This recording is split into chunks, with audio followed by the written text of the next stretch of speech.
Excellent. So we'll begin. And as people, log on and join in, I'll just add them. So let me just welcome everybody. Just a few protocols before we begin. I would appreciate if you keep your mic muted until you're the one speaking to avoid feedback.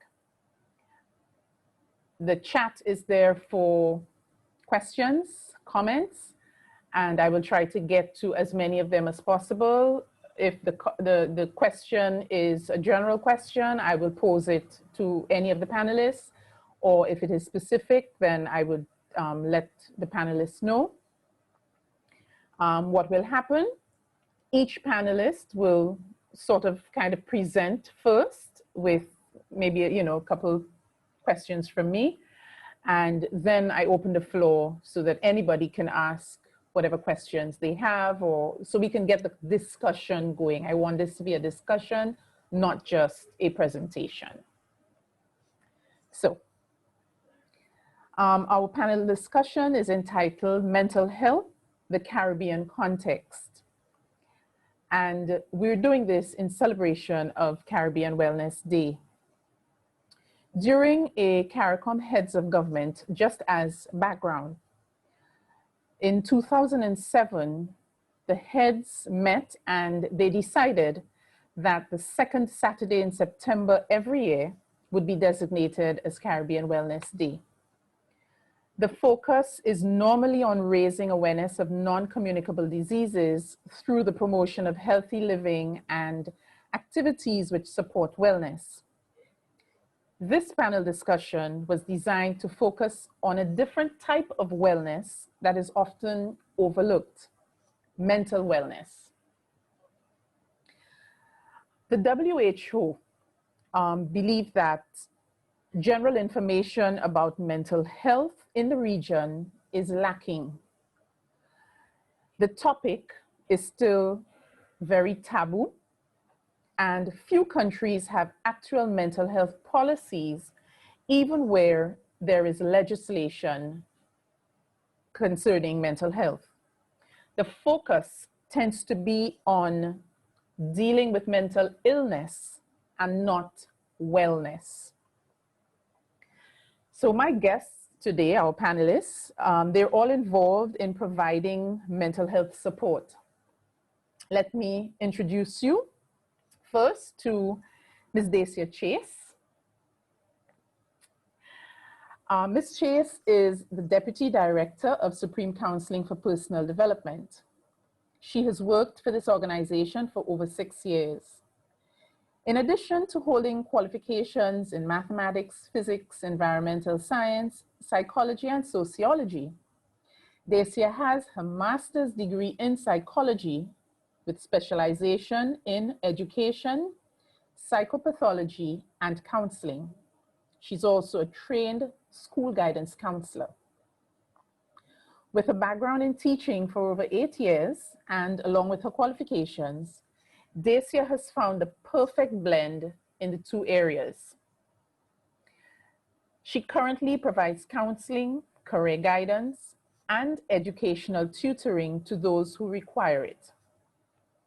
Ms. Dacia Chase has conducted many seminars on effective team building, leadership, management of change, stress and stress management, mental health, career guidance, and several other topics across several schools in Barbados, both with children and adults. Ms. Chase, thank you for accepting my invitation. Thank you so much for the invitation, Dr. Niles. So we're beginning the conversation with mental health and youth. Tell me what your experience has been working with young people in Barbados. Generally with young people in Barbados and even across the age ranges, I find that mental health has taken a back burner check in terms of the importance of it, where most persons will focus mainly on the biological aspects or the physical health, They focus on more immediate needs or needs that are physically shown more so than needs that are innately being felt. The young people in Barbados, from my experience, what I have recognized is the importance of mental health is really only seen if they are from a household where parents themselves have an emphasis on mental health and the ability to understand that mental health is actually a part of the overall well-being of the individual. Other than that, some students, and that goes for both primary and secondary school, they don't even know simple things, or they don't recognize simple triggers where they may be feeling nervous, or the nervousness may be related to anxiety, or they may have a sudden outburst or rage, but they don't realize that that may be linked to depression. So a lot of it has to do with the education of mental health, and that is lacking across the board when it comes to young people, especially in schools, primary and secondary, and even tertiary institutions as well. So mental health is not seen as important as it should be, but it does play a larger role in the overall health of the individual, and it is not having the emphasis being shown thereby. Okay, now you work with young people in at least in secondary schools for the most part. Do you find them generally accepting of what you do, the help that you're providing to them? The key factor there is developing rapport. I find that as long as the trust is built from the foundation, then it is easily accepted. Young individuals, they know who they can and cannot trust. And more often than not, the persons that they trust are not the persons that are in a position that can help. So as long as they are trusting of that individual, whether it is someone of their own age or if it is an adult, they will willingly ask for help because the trust factor is there. There are some occasions that I have noticed where when the individual is vulnerable, that they will have no choice but to ask for help. They're still hesitant, but sometimes they've reached a place where I don't know what to do. And because they've reached that stage of vulnerability, then they would be more inclined to ask the first person that would listen. And more often than not, that runs them in a little bit of trouble. Also, I find that if they are aware that the entities exist where they can have help, then they are more readily to do so than if they are not aware that the help exists. Because it is all about education and knowledge as well. And if they are comfortable with that entity, then it is even more readily asked. There are some instances I've found where in the organization I work with, Supreme Counselling, a lot of the students are more readily available with receiving help from the facilitators of Supreme Counselling, more so than they are with the teachers that they do with every single day. And that just reiterates the fact that the trust of that individual is very important. And sometimes they will wait for an entire week before they say anything. And then, oh wait, my facilitator is here, so I'm going to go to them. And they will run, they will pour out everything, they wouldn't hesitate because the comfort level is there, the trust is there, and the rapport has been built. So the key factors are having the trust in the individual, having the access to that individual that they trust, and that is whether they're in a state of vulnerability or not. And then also having knowledge that these individuals exist. And once those key factors are there, they will ask for the help when it is needed. So basically you're saying if they know that they can get help, they will come for it.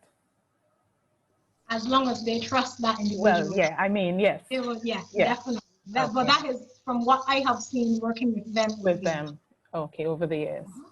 Okay, thanks for that. We'll get back, more questions. Not a problem, you're most welcome. Let's just have a little from our second panelist, Mr. Shawn Clarke. Let me do a little introduction quickly. Mr. Shawn Clarke is the founder, member, and chief executive officer of Supreme Counselling for Personal Development. So he's Dacia's boss. He holds qualifications in social psychology and counseling. Mr. Clarke was awarded the BIMAP scholarship for the year 2007 after completing his diploma in management studies. He completed his master's degree in HR management with Surrey University in England and now specializes in the field of human resource development. Shawn is one of 2 certified Always bullying prevention trainers and consultants in the entire Caribbean and is a member of the International Bullying Prevention Association. He also sits as the association's point of contact for the Caribbean region. Shawn serves as the Deputy Chairman of the Board of Management of the Ellerslie School and a member of the National Task Force on Wellness. He's also a member of the Board of Management of the Barbados Alliance to End Homelessness, formerly called the Barbados Vagrants and Homeless Society, and a trustee with the But God Project. He has conducted a number of seminars on effective team building, leadership, management of change, stress and stress management, and several other topics both in Barbados and abroad. Over the past year, Shawn has implemented a bullying prevention program in 6 schools in Antigua and Barbuda. He was the featured speaker in St. Lucia, where he spoke on the topic, the cost benefits of having a bullying prevention program. Welcome, Shawn.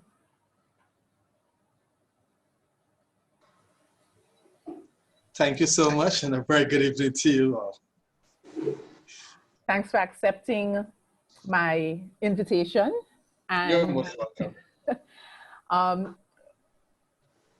I know I guess one of your key areas is bullying, but I actually want you to kind of share your perspective on mental health and the Caribbean male.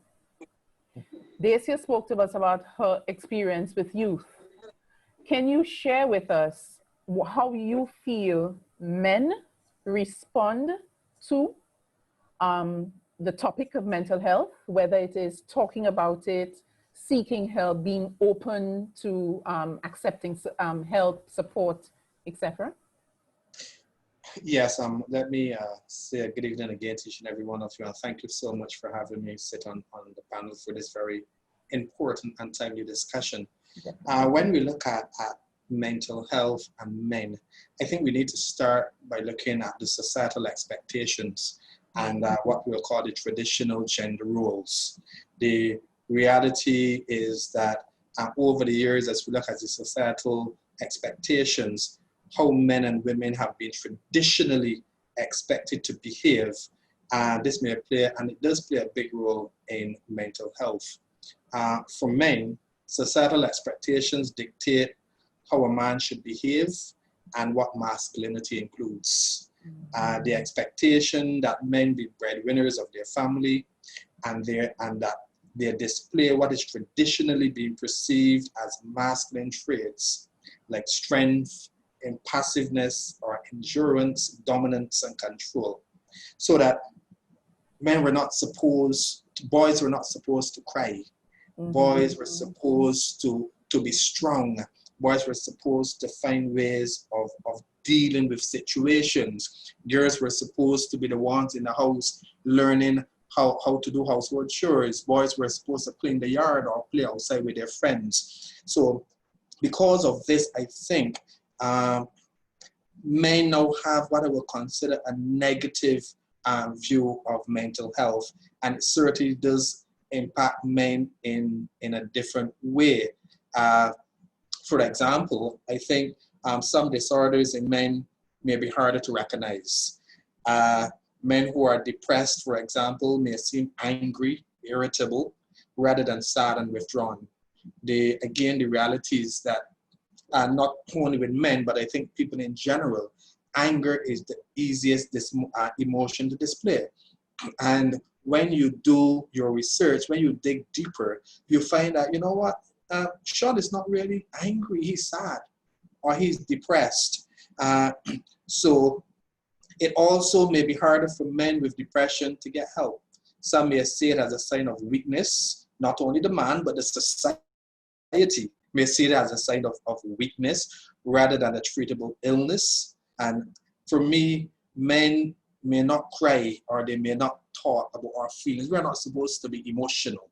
We're not supposed to sit and to watch a sad movie and cry, because then we all know the terms, the names that you'll be called if you display such emotions. So men then with depression and other mental illnesses may try hard to hide their symptoms. And as a result, I think they may get angry or display anger and aggressive behavior, or they may more likely than not try to deal with that situation through the use of alcohol and drugs. Wow. You know, what you're saying there, it's kind of what we see, and it's how it really comes down to how we are raising our boys. You know, how we are raising our boys. It is troubling, because it means what Dacia is dealing with, for instance, at schools, where those boys do not get help, then we see the adult male in the society displaying those same behaviors, that anger and aggressive behavior that we see so much of, you know, and it is because those issues were not dealt with early on. I agree with you wholeheartedly, because I'm thinking that is why we need to tackle in a real serious way, and we need to arrest those behaviors in our young males from very early, so that we can give them the foundation that is needed, the foundation that Dacia spoke of, that is needed, so that they will be productive and healthy human beings as they get older, and contribute to the society in a meaningful way. Definitely, definitely. So we do have a lot of work to do in the Caribbean. I mean, there's no two ways about it. We'll get back to that discussion. Let me just introduce our final panelists, Dr. Jackie Evans Phillips. Dr. Jackie Evans Phillips is a St. Lucian who's based in the US. She is the founder of Life Changers Network, LLC, a healing and life empowerment network that empowers individuals to use writing as a tool to move from healing to transformation. Her company consists of 3 divisions: the Life Changers Center, which provides clinical and coaching services; the University of Life Changers, which empowers purpose-driven individuals to expand their brand as an author; and the Dream Big College, which empowers youth to activate their voices as peer educators. Dr. Jackie, as she's commonly known, has 20 years of experience as an educator and currently works as an adjunct faculty in the master's program in higher education at Post University and Central Connecticut State University. She continues to awaken individuals to their call to greatness through her books, seminars, training, and motivational speeches. She has written several books and has participated in 3 book compilations. Her books continue to serve as tools for her clients and complement her seminars. Welcome, Dr. Jackie. Thank you, thank you, thank you. Now, I invited Dr. Jackie. She is from the Caribbean. She would have left the Caribbean as a teenager after completing secondary school, and then continued on in the US. I want for her to give us her perspective on how Caribbean nationals in the diaspora, Yes. I guess, their view of mental health and seeking assistance. But it's interesting that good afternoon, good afternoon, good afternoon. Thank you, thank you, thank you for, this is exciting, Glenda. Thank you for inviting me to be part of your panel discussion. I echo the same sentiments of the other panelists. I think they took all the words out of my mouth, so hopefully I have something to share. But I also want to say that I reside in Hartford, Connecticut, and Hartford, Connecticut is the third largest West Indian population in the US. Okay. And so that said, you know, this is like, so we have Miami, we have New York, and we have Connecticut. Okay. You know, and so we have an array of different nationals in here. So I mean, I live in a West Indian community, period. And so even the schools and everything, it's you know, it's a combination of, you know, majority of West Indians. And so your question again? Oh, like, what is your perspective on how those nationals in Connecticut then view mental health and seeking assistance?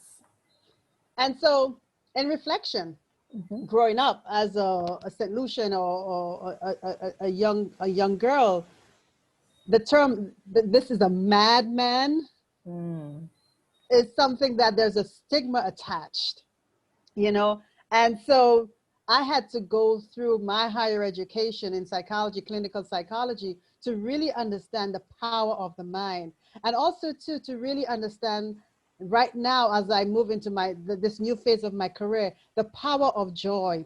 And also in understanding the power of joy, how do we balance work-life struggles and move through life?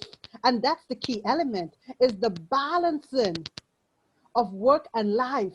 And especially as we look at the COVID, and especially as we look at the deaths, and especially we look at financial stresses, as we look at life relationships, how are we balancing all of that?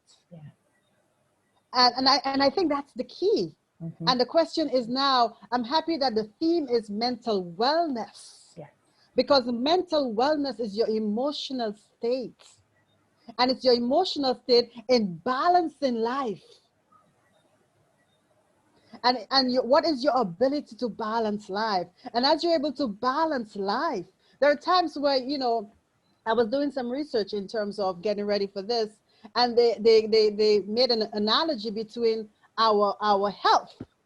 You know, there are times where you may have a headache, where you may have a stomach ache. You know, there are times where, you know, you may have a serious illness. And so your mental health follows that same rhythm. And there are times where you have to do a wellness check. Yeah. So the key thing about it, our mental health and mental capacity is critical to how we're able to move through life. Now, how do people approach it? It is taboo, because you know why? As Black people, we're supposed to be strong. Like Shawn said, it goes for women too. Our resilience is supposed to be up there, you know. You just gone through a death. Come on, handle this, brace yourself, you know. So you get all of that, you know. Come on, you can handle this.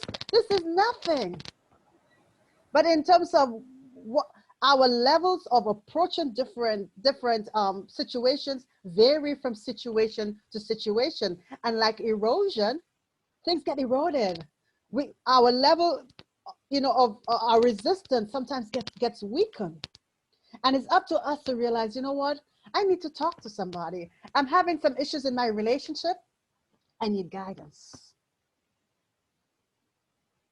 I'm able to figure out exactly what is my career, what direction do I want to go to. I am stuck. I'm in this position right now where I'm not sure exactly whether I'm going up or down. I am stuck in the house. How am I supposed to come out? What am I supposed to do? Or I'm ready to find my purpose. So basically, there are different levels and degrees in terms of when we talk about our mental wellness. And our mental wellness will give us that spring and that energy to move forward, to find the vigor of living a successful life. Hopefully that makes sense. You're on mute, Glenda. Yes, yeah, sorry. Yes, it does. But I just, Are you seeing those in the US more open to talking to? No. No, it's the same. It's not only US. I think it's something. It's just it's a Black thing. It's a Black, so it's not just Caribbean. No. It's a Black thing because you know what? As Black people, we've gone through a lot. There's a trust factor. Now, I'm on this Facebook group with Black clinicians, and so now it's good to see the number of people who are social workers are clinicians right now. Okay. So it's good to see the increase in minorities that are becoming clinicians and social workers and life coaches. So at least the trust factor is increasing. And so the whole trend of being a life coach is something now everybody's picking up on. So at least that trust factor is increasing. So hopefully that will then encourage more people to go through. Because sometimes you may have a child or you may have a family, you know that person is depressed. Yeah. And you sometimes we ignore those people. You know, somebody who may be bisexual or lesbian or whatever, and I mean, they may be going through a lot, and we don't even know what they're going through.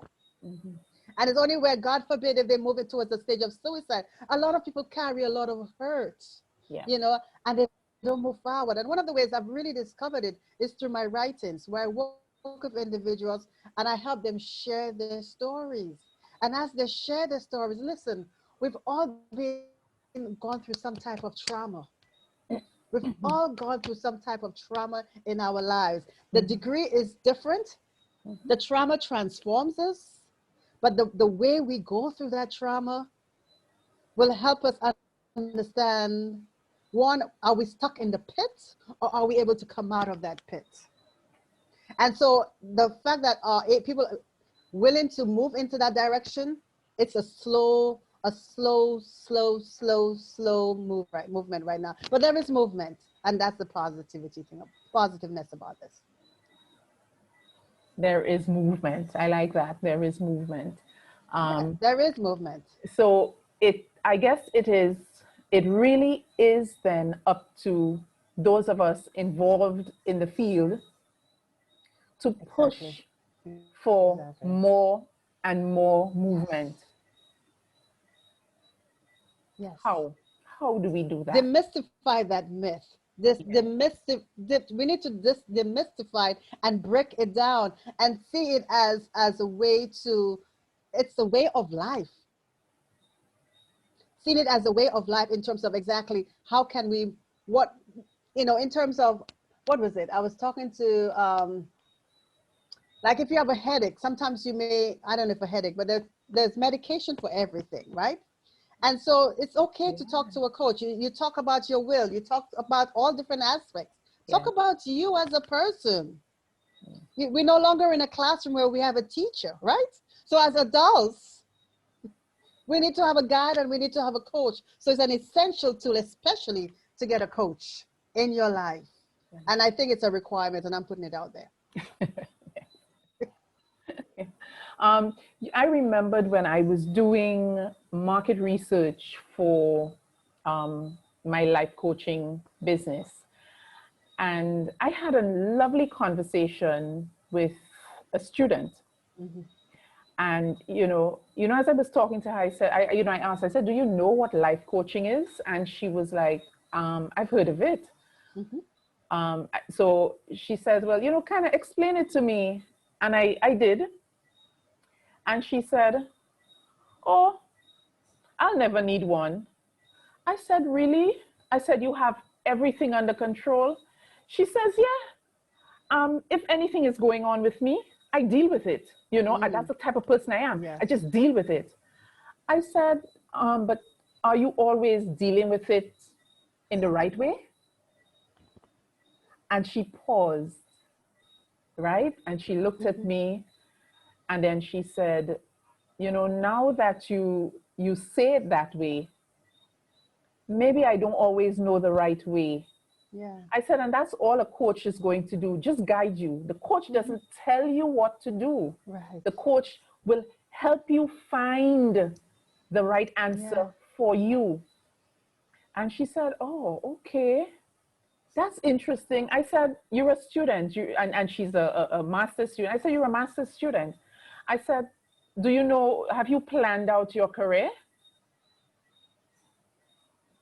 You know, like she looked at me like, oh, that's something I should do. I said, yeah, these are the types of things that, you know, that we don't do. That, and you know, we love to think that we have it under control. The facades. We have it under control, you know. But do we? And I want to add to that too as well, because that happens in adults. We as adults teach children that as well. Yes. Because as soon as there's chaos in the home, or as soon as something happens, okay, I'll handle it. There is no discussion about what steps am I going to take, and that teaching process is skipped with the children. So then when it comes to children now trying to manage their own challenges, the first thing that comes to mind is, I'm going to handle it. And there's nothing taught to them, because everything is a learning process, but where do you learn it from? Yes, you want to learn things from experience, but sometimes it makes it a little easier if you have an example to follow. And a lot of parents didn't have that example, so they can't teach their children. So the children come along and then they grow up with the same mentality, I'm going to handle it. But how are you handling it? And they believe that they're handling it well. Their 13 and 14-year-old friends are telling them, yeah, you got this covered. And really and truly, they're doing a horrible job at it. And that just develops with them as they become an adult. And the cycle just continues. So even though you're seeing it at the adult stage, that is still transferred over into the children and the young adults. And the cycle just constantly repeats itself over and over and over and over again. We really have a lot of work here as well, that in relation to men, because it is a cycle. If you have parents behaving in a certain way, the children will take on some of that behavior. The children will learn. If I grew up in a household and my mother is accustomed to, okay, let's use Guyana and Barbados for example. Guyanese, when they do peas and rice, the peas are cooked separately and they're placed on the plate next to the rice. In Barbados, when we do peas and rice, it's a cook-up thing. Peas cooked with the rice. So when a Guyanese man comes to Barbados to live and he's preparing peas and rice, he will do the peas and rice the way he's accustomed. And he will ask me as a Barbadian male, what are you doing? You know, that is not the way that you do peas and rice. So again, it has to do with the societal expectations, the way that we've been raised, and in terms of our males, you know, we've always taught our males that they are supposed to be self-reliant. We've always taught our males that they are supposed to have power over everyone. What we are not teaching our males is that this self-reliance and the power over others is or can be associated with increased distress and poor mental health of men. When you think you need to be in control of everything, when you think, you know, you cannot sit back and say, okay, this is bigger than I am. I cannot handle this. Or have a family meeting. I need the whole family to be involved in helping me deal with this situation. I cannot deal with this situation on my own. And again, a lot of men, a lot of us as men, we fall prey to the false idea. It is false idea now that I am an older male. But as a boy, I never saw it as a false idea. But this false idea that we as men should be tough enough to fix every problem, that there's nothing beyond us as men, you know, and we're not supposed to show that we are vulnerable to anything. We're supposed to conquer the world, that even in case of physical illness, we believe that if we give in to physical illness, we believe that if we go and see the doctor, that we are losing authority over ourselves and others. And you ask, what can be done? Unless or until we get to the point where we can have a frank and open discussion about the way we've been raising our males. And as soon until we can face reality and say, we have done a bad job in some instances with our men. and start from there, we will continue to have problems. Because you've been doing something the same way for 20 years, my friends, Does not does make not mean it you've been right. doing it right for 20 years. But can I add something though, too? As partners to these men, we have to be supportive as well, because we normally look to a man saying, you know what is he? What's going on with you? You haven't got it together. So as partners, we have to be supportive and encourage our men, you know, that we are working towards their mental wealth and wellness as well, because we may look at the man saying, okay, I thought I married a strong man. So I think we women have to be supportive as well. Yes, definitely. That is a very good point, Jackie. I think somehow women have to take the lead in this. As mothers, as partners, I think women have to take the lead. And the better example that we show both to our children and our partners, I think it will then make it easier. As Dacia was saying, they need examples. They need the good examples. So I really think that the women have to take the lead on this. We have to. We just have to. Because I don't think the men are going to do it on their own. The men are not going to do it on their own, you know. And No, as Dr. you, Niles, I wanted to say that, but then I looked up and I realized that the thorn amongst roses. So well, Shane is there. I held that There's back. another young man in the group. Shane, how do you feel about, you know, what we're discussing?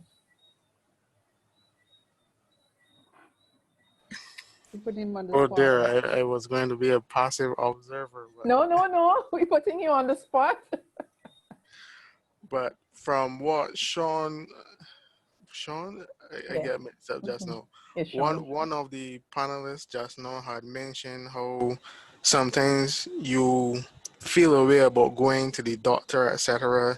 Like it's taken away from your masculinity, and I had to do a little internal reflection, like, oh boy, that's me, because I feel that way about certain things, like it takes away a little power from myself, so to speak. So it is something that personally I can say yes, we do go through as men, and it is something that has been cultured in us from the generations that have passed before. So the thing is now, how do we really break that? How do we Break the cycle. get to influence the whole of society? Because even if you only have one group, then that group is still going to be influenced by the rest of the society. So how do we reach enough to actually make the change going forward? That's a very good point, Shane. Yep. I'm actually glad that Shawn mentioned that, because one of the things that we need to realize, both men and women, is that mental health does not pick and choose. You That's don't right. need to go and have sexual relations with someone to come down with a mental illness in the way you go and have sexual relations and catch AIDS. Right. I remember years ago, before I started Supreme Counseling for Personal Development, I worked with the Ministry of Health at one of their halfway houses. And one of my patients, who is now deceased, he said to me one afternoon, he said, Mr. Clarke, you know, when I was a boy, I used to make laughing sport at mad people and say that will never happen to me. Now look where I am today. So we need to realize that, you know, we can be having this conversation and believe that all of our mental faculties are intact and believe that we have it together. And then in a split of a second, that can all change. So we need to come to that realization as men, as women, but more so as men, because I think as men, we somewhat live in denial about a lot of these things. And we have to find a way to come to grips and to face reality about what is happening within our society and know that it can happen to any of us at any time. That's it. You know, Glenda, can I add something? Go ahead. Sure. And as we talk about mental wellness too, we're also talking about, so we're looking at stressors, right? Stresses are the primary causes, we'll say, that pushes us in the corner. And so also for us, we look at mental wellness. Also, we look at our well-being in terms of exactly how are we relieving that stress.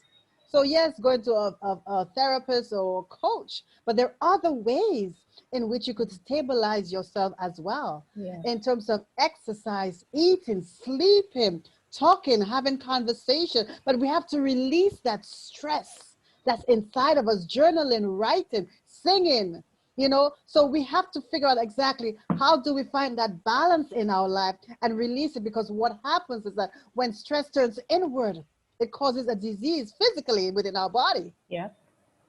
You know, so we could feel the pressure, our neck. I know for me, my neck, you will feel it in my neck. Shoulders, you know, yeah. but we know that we're pushed sometimes. So for men and women, there are stressors. But how do you really, it's like, what's the combustion or whatever within you, how do you release it out? And so when we talk about mental wellness and in terms of the taboos and all of that, let's talk about how do we handle the stresses in our life. I think that's a better conversation. Yeah, yeah. Let me just share, there are two comments here from the chat. Kelly is agreeing that, you know, the issue of men. And she says, men are supposed to be the head of the house, but women are the ones raising the family, right? And then the second comment is from Chris, and she says, if you don't make time for your wellness, you will be forced to make time for your illness. Right? So as Jackie is saying, let us focus on what it is we can do in our own personal lives to deal with the stressors that could set us off. And dealing with situations, I can give you a personal example. I remember years ago, something happened in my household, and it was like very close to midnight. And my mother kept on stressing about it. And she's pacing up and down the house, and she's so worried about it. And I remained calm, and she felt that because I remained calm, that I had no interest in dealing with it. And I say to her, can you do anything about it right now? No. Can we deal with it tomorrow morning? Yes. Yeah. So why are you stressing about it now? You know, that is the kind of mental wellness that I think that Jackie is alluding to. Yeah. Knowing when I cannot do anything about the situation now. So why am I going to stress myself about it now? Yep. What I would like to add to that, I think the challenge with that is we as a society have been taught we are to be in control. So having no control over a situation brings panic. Yeah. The challenge that I find that persons have is not being able to accept that there are some things that you cannot control. And sure. And even though you are in charge of the home, you're in charge of the business, you are in charge of your own possessions, the challenge is understanding there are things that you cannot control somebody else's response to you. You can only control your emotions and your reactions. And I think a lot of emphasis needs to be placed on controlling your intrinsic self as opposed to trying to control your external factors. That's right. Because then that helps to bridge the gap between mental wellness and physical wellness. Because we know that the two of them are very closely linked. Very closely. Amara is saying that the negative stigma that's associated with mental health, we have to face. If someone goes to a therapist, something is wrong with them. So we assume the worst, and she believes that the stigma needs to be broken from as early as primary school. I am definitely going to agree there. A number of my students, their response, they may not even know what the definition of a psychologist is. Right. But from the time they hear psych, mom, nothing wrong with me, nothing wrong with me, mom, I am mad. No, mom, my mother told me that if I get a psychologist, that means that I'm mad. And they don't understand that it goes It varies on the spectrum, because you can have anxiety for an exam and you need to have coping skills for that. Or you can have anxiety on the other end of the spectrum where you can't leave home because you have social anxiety. There are ranges for it. But because we are so caught up with the fact that going to a psychologist or going to a psych anything means something is definitely wrong with up here. And that is the stigma that we have to break, because at the end of the day, your brain controls your entire being. But you can't go into your brain with rods and scalpel and stethoscope and all that. So you have to find another way to reach your brain to find out what is wrong and how can we fix it. How can we find ways or things to put in place to bring your brain to a normal that allows your body to reflect that inner normal. But the stigma is really connected to, if you go to the doctor, that means you're really, really sick. If you go to a psychologist or a psychiatrist, that means you're really, really mad. And that is the stigma that we really need to focus on breaking for our society. I think there's also another thing linked to the stigma. If you guys were to think back to growing up and something happened in your house, you may have heard your mother say, nobody don't need to know your business. That's a good one. You know that? Nobody don't need to know your business. And that I agree. And there are some things that people don't need to know. It's true. But there are other things that if you keep it private, that it can destroy you. It can destroy so you. You're keeping quiet about things instead of getting the help that you need. And I agree 100% with Dacia. I've been saying it time and time again, especially over the past 2 weeks. You need to become friends with your psychologist. You need to become friends with the counselor. Saying a counselor does not mean that you're mad. It just means that there's some unmanageable situation in your life that you need some help, some guidance with. And I can share an example again. When I started Supreme Counseling for Personal Development, the program was called the Anger Management Program. And the children involved in the program, the teachers and other persons will say that, oh, you're going to anger management, you're going to anger management, you're going to anger management. And some children shied away from coming because there was a stigma attached and they did not want to have that stigma. And I sat and I thought about it and I decided, okay, it's time to rebrand. And I decided then to call the program the Supreme Self-Development and Awareness Program. Nice. And you had young persons then flopping to come because it has nothing to do now with anger or madness. Although those elements were still there. I say that to say that maybe this time we look at the way we package things, the way we say things, because words can be very, very, very powerful. And I think that's why life coaching is taking that trend now. Yeah. You know, really helping people, because what counseling does, counseling looks backward. They look at where you currently are stuck. But what life coaching does, it helps you move forward. So it helps you with your goals. So, so I think because life coaching is lighter. I mean, yes, I go back and I use both back and forward methods, techniques as well. But a lot of people are looking to life coaching now. Yeah. You know, compared to, oh, I am in therapy for X, Y, and Z. But I just wanted to make two other points. 2 points that I think Dacia and Shawn mentioned: the internal dialogue that is just so rigid in our head, and it's just that internal voice, and it's all based on the expectations of our parents. You need to be X, Y, and Z. You need to be in this box. And these are the expectations that cripples us. You know, like ladies supposed to be seen and not heard, or whatever, however it goes, you know, but these are the things that really, you know, and so anytime you deviate from that, it causes stress. Yeah. And also too, the other thing is we need to teach coping skills, because right now, I know in the US and even in the colleges, our kids have no resiliency. The anxiety level is so high. Coping skills have gone out because you know why? Because we live in a microwavable world and they expect everything instant. So the minute they push into something with rigor, they crawl and they break. And the number of people now that have to be on medication because they have no coping skills is ridiculous. So we really have to teach our young people how to cope and how to push through. I think that's key. Yeah, I have Shane. Shane has his hand up. I'll have Shane ask his question, and then I have a question from the chat as well. So Shane, go ahead. No, I was just adding, not really a question. Oh, okay, go ahead. To the fact of when we were speaking about keeping things to yourself and not talking about them. When you say nobody needs to know this or that.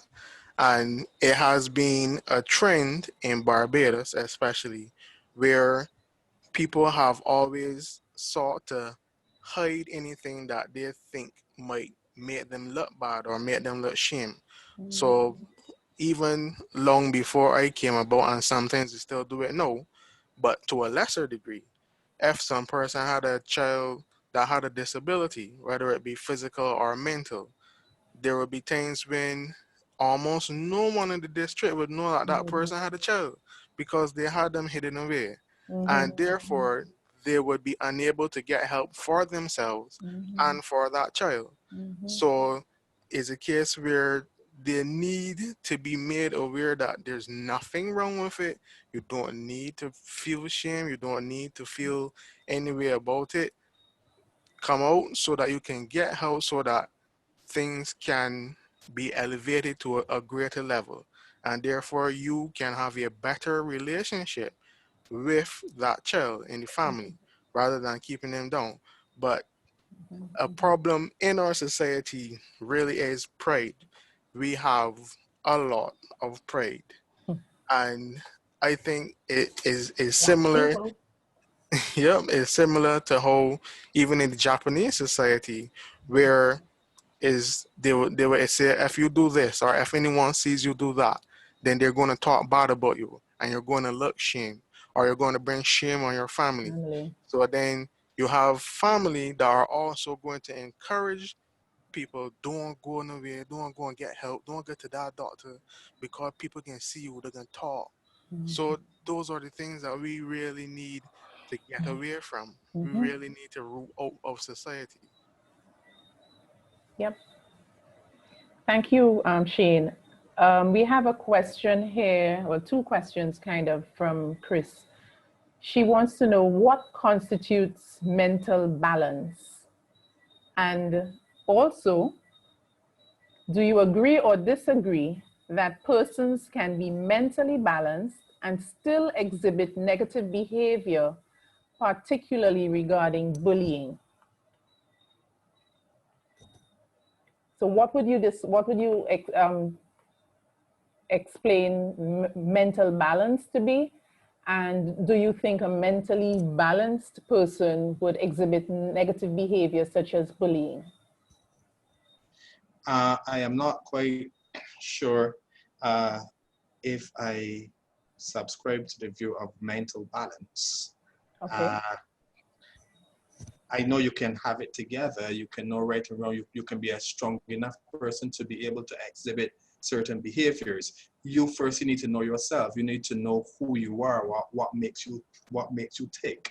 You need to know, if I do A, can I live with the results of A? If I do B, can I live with the results of B? You need to be able to talk with yourself.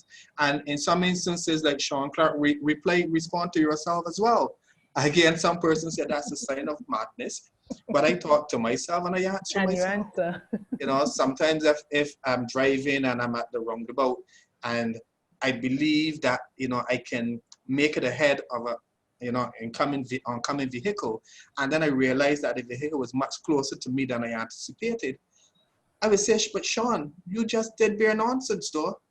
And then Shawn says, you know what, I'm not going to try that again. You know, there's nothing, to my mind, there's nothing wrong with that. But you can have you can have that kind, I think, of balance. You can have that level of equilibrium, but you can still find yourself being involved in episodes of bullying, especially if you are influenced by others. The reality is that at times we have it together where we are alone. but there's always some person out there that can influence us negatively or positively. And bullying is that kind of behavior that it is not because you're angry, it is not because you're depressed, it is not because you're a loner, it is just something that you want to do. You get joy of, for example, seeing some person hurt. You get joy of taking some person's belongings and so on. We will not turn this into a bullying discussion, but I just think that to answer the question for the young lady, I think it is, you can have a level of equilibrium, yes, but that does not mean that you will not get involved in negative or delinquent behaviors from time to time. Can I add to that? Sure. So I think I mentioned the word balance. And for me, how I retain balance is I recenter my spirit. So the question is then, how do you recenter your spirit? Yes, there'll be a day where, you know what, I'm coming home really stressed. I'm coming home really, maybe I got into an argument or something like that. But the question is, how do you go back and realign yourself? And for me, I need to find the water. For me, I may need to journal. So I have to find something now to recenter and put myself back into play. And if I don't recenter that spirit, I will feel off. And my body is craving. So you have to know your body, and you have to know exactly how do you get back into alignment. And understanding what triggers you and when to pull away, it's key. And getting yourself back centered, connecting to your source, your God, whatever it is, whether it's prayer, gospel, whatever you believe in. But you have to recenter yourself. And when you don't recenter yourself, then it goes off into maybe a high level or very low level. But you have to learn how to recenter. I totally agree with that. And I want to add, when you talk about finding you said you go to the water. I go to, as a Caribbean man, I go to social commentary. I love social commentary. So sometimes my staff may walk into my office and find that I have some social commentary upon listening to. And they probably want to know, but why is he listening to this music in the middle of the day? This old time music, some of them, Dacia, not calling any names, would call it, but that is me grounding myself. Because after listening to a few minutes of social commentary, I am happy again. I am back there. I am refilled. I'm motivated again, and I'm ready to go. If I can add as well, I think one of the challenges where it comes to having mental balance is acknowledging the fact that the only thing that is constant is change. When you recognize that there will inevitably be change, whether it is in a physical sense or in a mental sense, when you recognize that today is not going to be the same as tomorrow, and it was not the same as yesterday. You are opening up your mind to the possibilities of encountering something different. And that in itself allows you to be prepared. And once you are in that space where you are prepared for things not necessarily going negatively, but just things not going how you have them planned. Because again, you're not in a bubble and you're not isolated. And in sharing with the sentiments of you cannot control your external space or you cannot predict what is going to happen.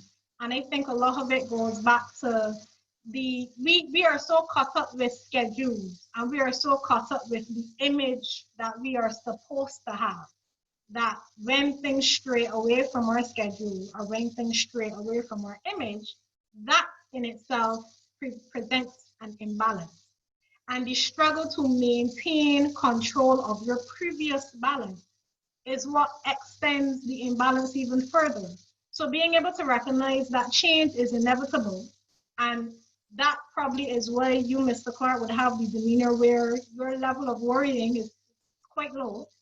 But change is inevitable. And once we're able to accept and recognize that that is going to be a constant in our lives, it helps you to then be open to the expectation of change and also to be open to the expectation of regaining balance, because you are still going to change from the imbalance to receive your balance again. So just releasing control and being able to basically to allow everything to flow, because at the end of the day, we are compiled of millions of atoms, and we are constantly moving. So why do we subject ourselves then to a constant rigid image when we are made up of so many particles that are always, always, always moving? So why not let us just move with them so that we can flow, so that we can, yes, become off-centered, because even being off-centered helps us to grow. And when we grow with that, we find a new balance, because the previous balance may not work anymore. But in holding on to that previous balance, we put ourselves in a worse position. So just allowing it to flow and learning from the experience and trying to limit the control that we are trying to have may help us regain our mental stability. Just an addition. Glenda, can I add something? Sure. This is so on point. This is bingo, bingo, bingo, bingo, bingo. Yeah. Because this is a different topic, but this is what I call the shift. The shift. Because what happens is that when we put a resistance to, let's say God is trying to put us in a different direction, and you want to stay in this relationship, and you're doing whatever it takes. You're getting signs, you're getting the movement, you're getting everything. But no, I am going to try to stay in this box. Yeah. And he's trying to shift you. And so when you get that resistance, and so sometimes you have to step back and just let it go. Let it and go. say, Lord, whatever way or direction you want to go, I am going to do that. And then you're going to get into a new cycle, a new dimension. That's it. Yep. I agree with that 100%. You know, because we want to hold on to what we're accustomed to. Yes. No, we don't want to step outside the box. We are so afraid, as Ms. J said before, we are so afraid of change. I think it also comes with experience and it comes with practice. There are times when, again, my staff will come into the office and say to me, Mr. Clarke, I have a problem. And I will say, what is the problem? And they will go through, and you can tell that they're all tensed up, and you know it is really affecting the mind, and they're so afraid. And they will go through the whole thing, and at the end of it, I will say, so where's the problem? Or what is the problem? So I think with experience and with practice and being able, and one we think obviously with this whole mental wellness thing is remaining calm. Yes. And that is one of the things that I always try to do, to center myself, to ground myself, to remain calm, and to say to the staff and to others, if you're angry, if you're upset, some of the energy that should be focused on finding the solution to what you consider to be a problem is used up in that emotion of anger or what have you. So all of these things I think ties back in neatly into creating that mental wellness that we need to have as a people. Chris, I hope that he just answered your question. You asked if anger is regarded as negative behavior. That's negative energy there, anger. Anger is linked to negative energy. Yeah, anger is not bad, huh? Anger is an emotion like love or any other. Yeah, It is how you handle it, is what you do when you get angry. Can I say something? Angry. Yeah, go ahead, Chris. Yes, go ahead. Go ahead. Yes. I understand that anger is connected to what you said, negative feelings, negative emotions. But I find that in our Caribbean society, we are not encouraged to express that anger properly. Yeah. If you did something wrong and your mother beats you and you had a fit, to me, that is rational behavior. You get upset. How else would you expect me to behave? Would I be smiling and expect you to react to it? When we're happy, it's okay for us to show the raw emotion, unscripted emotion of happiness, of love, of almost every other emotion but anger. So this is the dilemma for me.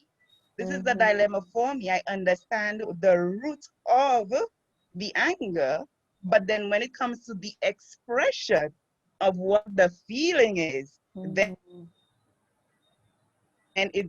everybody wants to have control on that emotion. but the other emotions, they're free, they're good. So you could see where people see that anger is regarded as negative, while the other emotions are regarded as positive. That is why I brought up the question. Thank you. If I can add something quickly to that, I think a lot of parents and persons in authoritative positions, they would not recognize that the same expression is actually seen in the majority of emotions. So you can be extremely excited, jump up in the air, and your hand goes to the roof. You can be extremely angry, punch your fist, jump up in the air, hand goes to the yeah. roof, right? So the expression or how you show those emotions are actually quite similar. But the circumstances that are surrounding the emotion is actually what helps the external persons to differentiate what you're feeling. Because anybody on the outside seeing me jumping up in the air and punching the roof may think that I'm frustrated, but I may just have received $1 million, right? But because you are in the circumstance with me, you know that I'm excited because I just got $1 million. And then if anybody on the outside see me punching the roof, may not realize that I'm frustrated, but because you're in it with me. So the expression can be seen similar, and I find that it is only those persons who are seeing it from the outside try to label your emotion and try to justify your reaction to that emotion. And they don't teach that emotions can be expressed similarly, just like a yawn, just like a stretch, just like a scream for joy or a scream in frustration. The expressions are very, very similar. And that is something that is not taught, not even from, well, emotions aren't even taught at school. Full stop. Let's start there. The main source of communication from birth is not taught at school, because from the time you are born, you cry when you're hungry, you scream out and laugh when you're sad, but you do not use the words that are taught.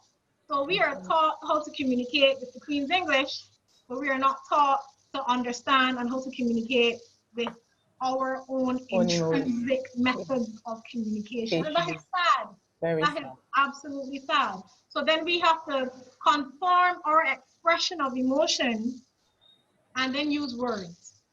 And emotions cannot even be expressed in words, because you may feel so overjoyed that you can't explain how overjoyed it is. So you have to settle for overjoyed. Or you may feel so angry that you can't say how angry you are, so you have to settle for angry. So it is the expression that is very similar, but it is important to be taught, because it can be misconstrued as another form of emotion. And that is sometimes what presents the difficulties in understanding yourself and others understanding you. And again, it's all linked back to mental wellness. Let me just share something from the chat. Amara has posted a comment. She says, if we were not so opposed to coping skills being taught, our society would be better.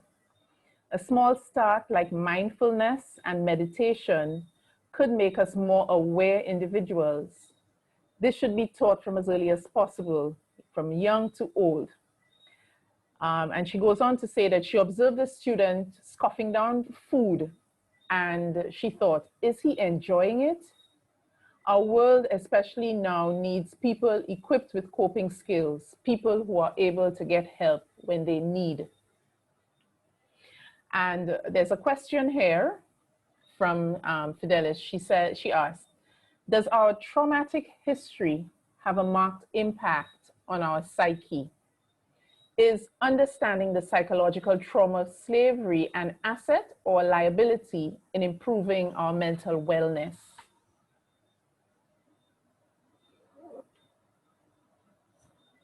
I think it's a liability, but according to Oprah, when you know better, you do better. And so we are in a stage where we try to demystify and break down some of the stereotypes, expectations, and beliefs that no longer serves us. So we're going to take what we can from it. Yes, we are resilient people, but we know that there are other techniques and systems that could help us be more successful and take us much further than our forefathers. I like that, Jackie.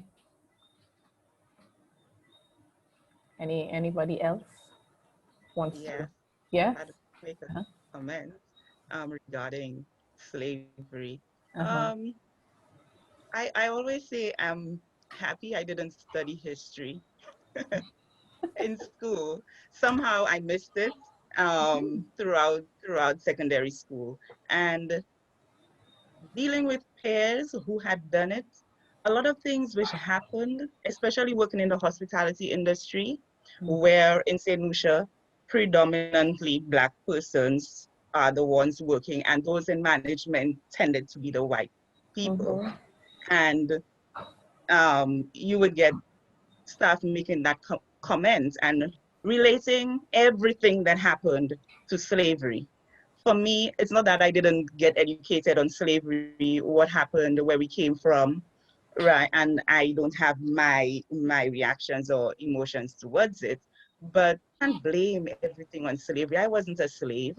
I understand what my forefathers went through, but it doesn't necessarily mean that that person's mentality is one of a slave master. Is it that that is your mentality, that is how you're being treated? And even in more current times, I Mhm. would like to think that we have learned and moved on, but we see what's happening in the streets of America right now. You Mhm. know, for me, I am particularly careful about where I go. I'm in New York, and I am careful about where I go, where I walk. Today, I had to say to a friend of mine who was taking a walk, hey, you got a red shirt on, you better take it off and put a white shirt. We don't know about Bloods and Crips in the streets right now, you know, because I know not too far off, there have been incidents of this happening. It, Mhm. I am not too familiar with the history of the Bloods and the Crips. I've read about it, but you just never know what's gonna turn somebody off. And as much as you could believe we exclude, that will not, in cause a trigger, like we were saying. Mhm. Just try to avoid it. So that's my contribution on that. Thank you. Thanks.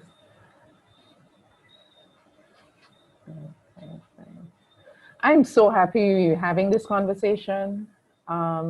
You know, And I think sometimes it stems down from our parents too.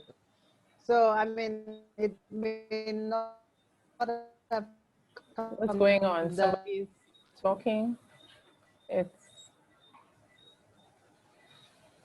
hello, Yeah, the Jackie. connection for them is really bad. Yeah, I think Jackie, her video froze. Glenda. Yep, she disappeared. I think we just lost Jackie.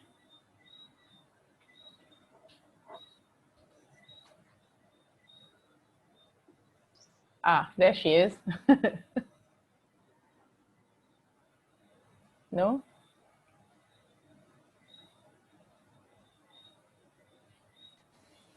Can Okay. you hear me?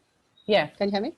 Yeah, we can hear Yeah, what I was saying, sometimes it's from their parents too, right in their homes, you. Yeah. you know, and there's an enslavement in the mind, you know, and that's the thing that we're trying to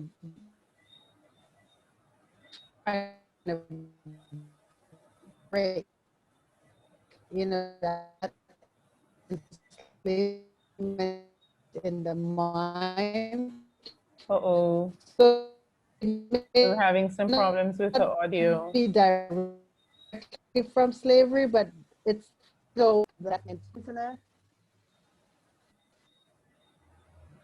We're having some problems with your audio, Jackie. Okay, let me figure it out. Okay, I just heard you a Let little me figure it out. clearer. Okay.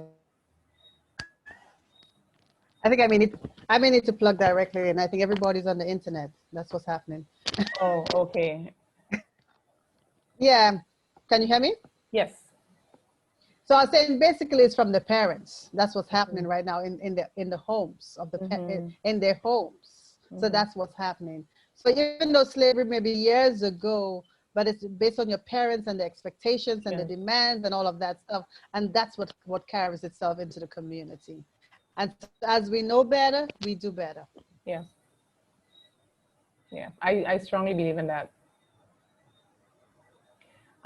Chris wants to know if any of you panelists have regular Zoom meetings.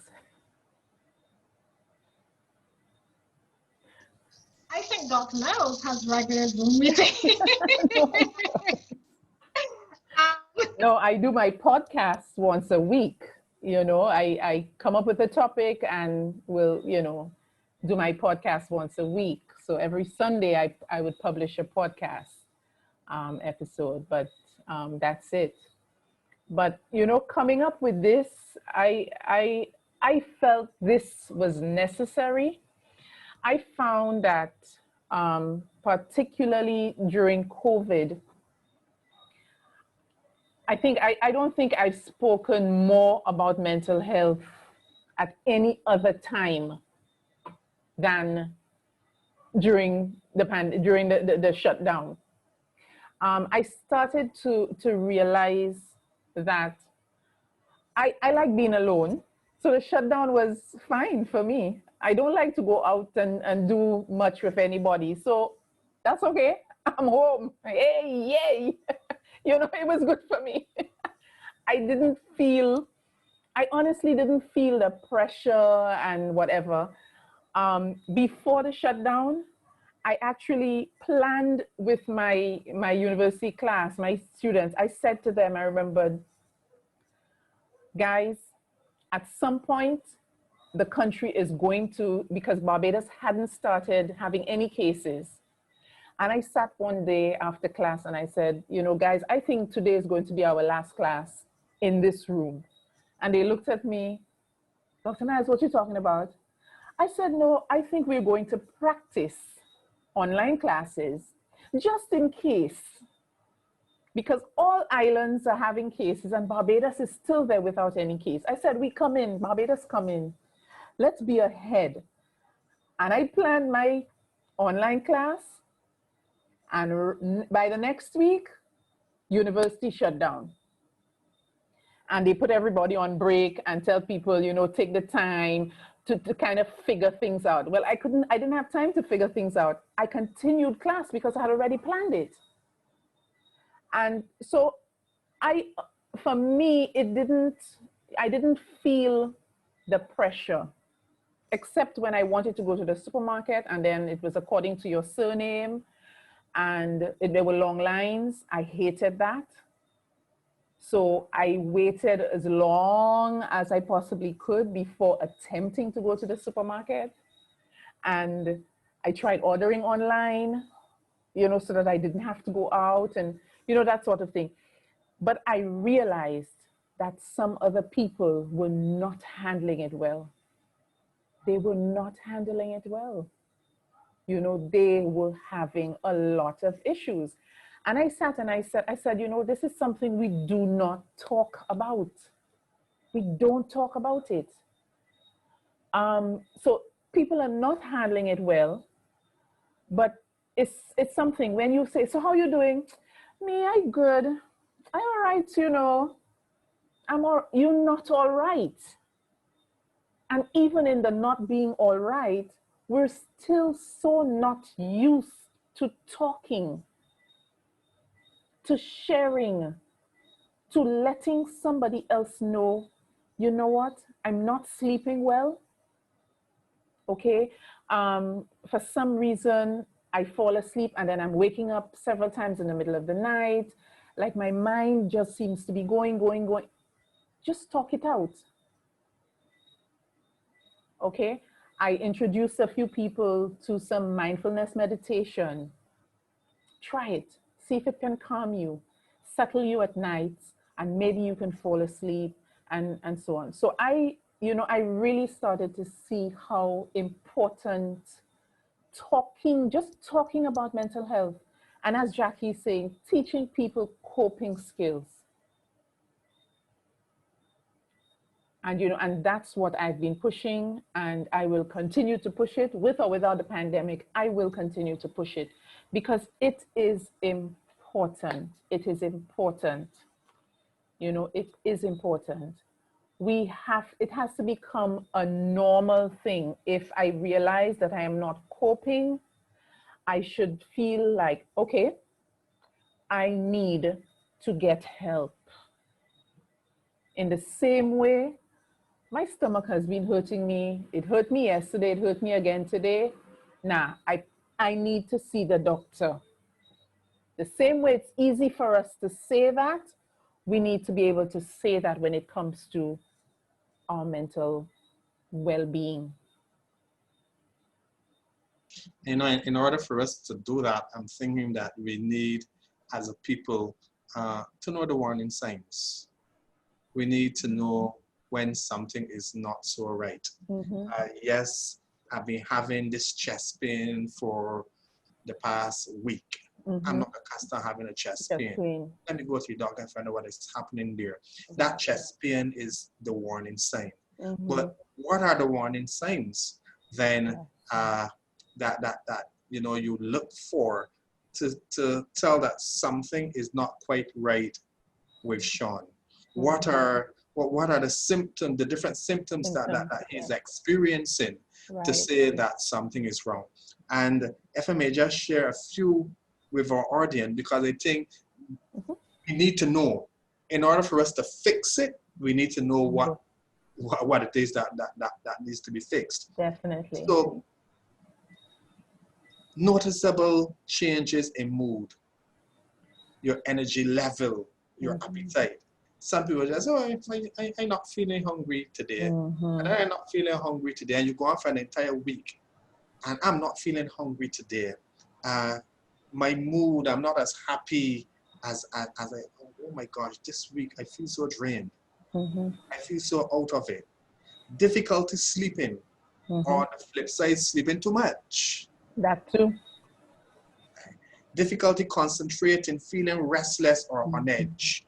So everything, you're snapping, according to use a Bajan idiom, you're snapping at people. You're on edge each and every time. Increased worry or feeling stressed. So you're stressed out about so many different things. The misuse of alcohol and or other forms of drugs. Yeah. So I'm drinking more than usual. What is it? This is strange. Usually when Shawn comes over with the boys on Friday evenings, he will drink, 2 or 3 beers, and that's his limit. But I realized for the past 2 weeks, Shawn is drinking 3 and 4 cases. That is not like Shawn. What is happening? You know, start that conversation. Shawn, you're acting a bit strange, though. It is not like you to drink a whole case of beer yourself. Sadness or hopelessness. And coming out of the pandemic, we are seeing a lot of hopelessness amongst our people. Yes. You know, entire households you have persons unemployed, children and families not being able to enjoy the same lifestyle that they enjoyed prior to COVID-19. How do you deal with that? Suicidal thoughts, suicidal ideations, and need me add to that, suicidal attempts. And so these are some of the things that you really need to, some of the warning signs. Some person who is engaging in high-risk activities. But no, you're already on the highway and on your cycle and you have your wheel in the air, Shawn. This is not like you. You know, we've never seen you display this kind of behavior and unusual thinking or behaviors that concern other people. So we need to know ourselves, we need to know our children, we need to know our family members, and we need to be able to know when they're doing something out of character. Thank you so much for that, Shawn. Any last words, Dacia and Jackie?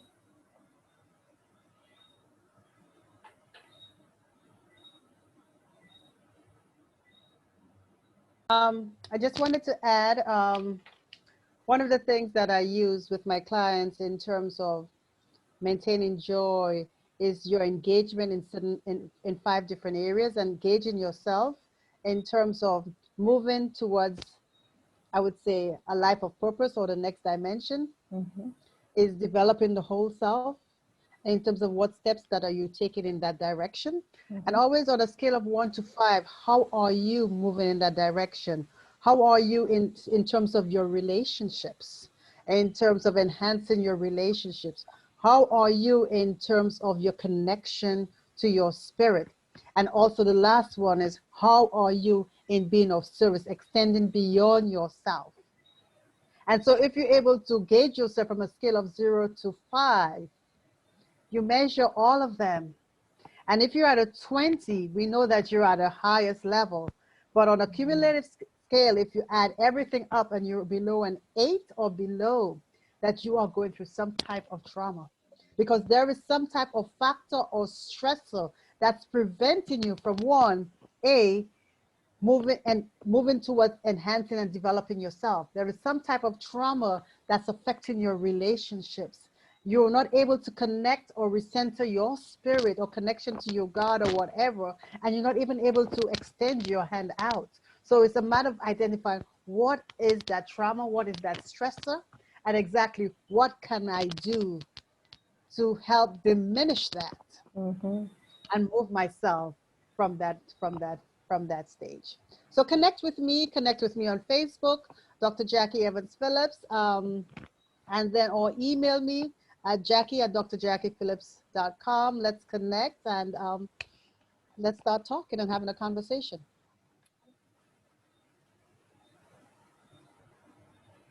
Great. I just want to add, nothing too long, but initially just know self. That is the first priority. As long as you can recognize your baseline, then you know when things are changing. And once you learn how to recognize your baseline, then I think the responsibility is more in teaching others how to recognize, as opposed to assuming responsibility to take care of others. Because then taking care of others then adds to your load, as opposed to teaching others how to recognize their baseline themselves. Teach a man to fish, right? Um, but that is basically just summing up, repeating what Mr. Clarke would have said, repeating what Dr. Phillips would have said, but ideally just knowing self. And once you have that, then everything else becomes a little bit easier. Yes, yes, yes. Shawn, do you have anything else you want to add? Well, I just want to say that I think we need to foster more transparency about mental health. And I want to thank you for having this discussion this evening, because the reality is that no one is immune That's right. to mental illness. And talking with others about how it is affecting us can foster solidarity, support, and these are all things that are needed against the fight against the feeling of isolation where this is concerned.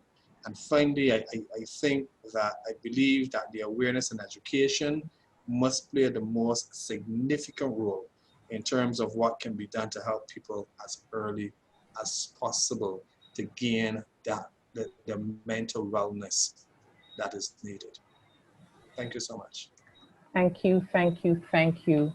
I want to thank the three of you, my three panelists, for, first of all, accepting my invitation when I thought of what I would do for Caribbean Wellness Day.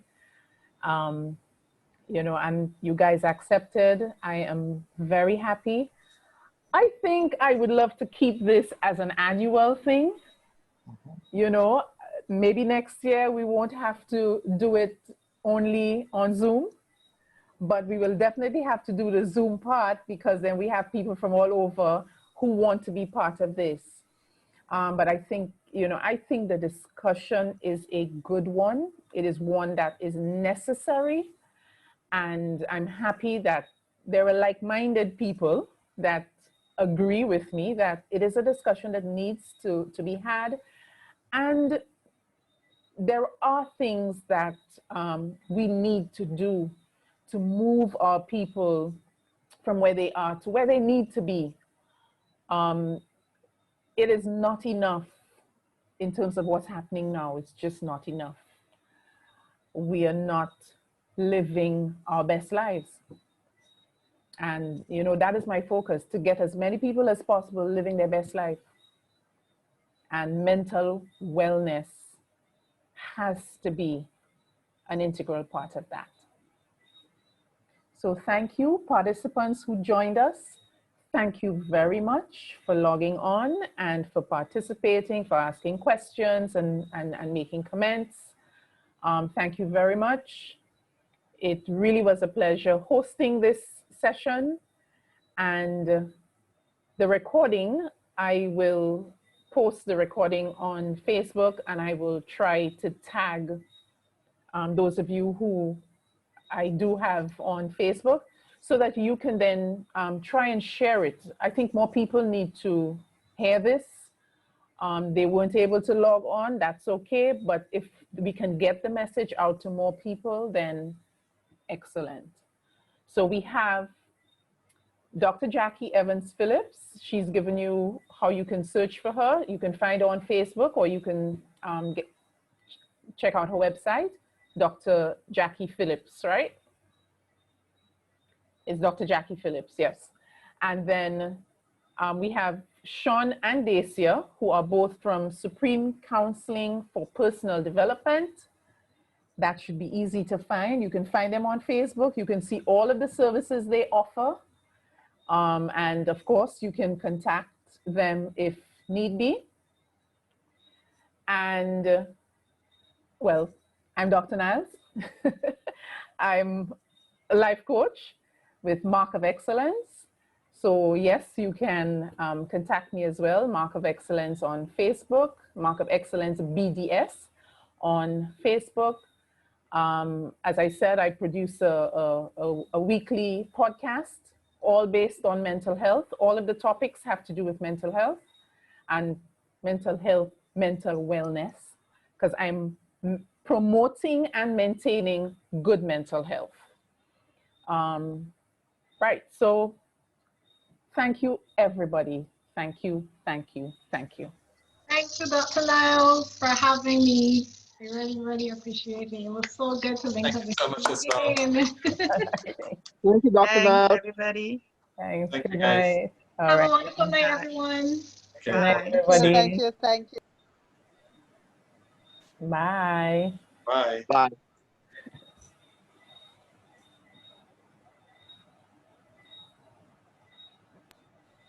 This was excellent, Glenda. Thank you, Jackie. I think this is something, excellent. I think it's something that, oh, she's disappeared. Bye, everybody.